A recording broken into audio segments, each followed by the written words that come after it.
Mae enwau lleoedd yn fwy na geiriau ar fap. Maen nhw'n adrodd stori. Stori ein hanes, ein diwylliant a'n hunaniaeth. O Eryri i Frycheiniog, o Gaerdydd i Gaergybi. Mae'r enwau sy'n britho'r map yn cysylltu pobl a'r tir. Mwyn gwarchod yr enwau hyn ar gyfer cenedlaethau'r dyfodol, mae panel safoni enwau lleoedd Comisiynydd y Gymraeg yn gweithio i safoni, gwarchod ac hyrwyddo enwau lleoedd Cymru. Mae nhw'n sicrhau cysondeb ac yn diogelu'r ffurfiau Cymraeg cywir ar enwau lleoedd. Drwy safoni enwau lleoedd, mae modd sicrhau bod yr enwau ar fapiau, arwyddion a systemau digidol yn gywir ac yn gyson â'i gilydd.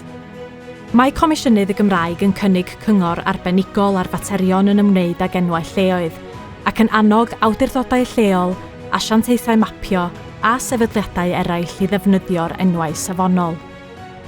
Pan ddefnyddiwn yr enwau cywir, rydyn ni'n parchu'r iaith, y tir a'r bobl sy'n byw yma.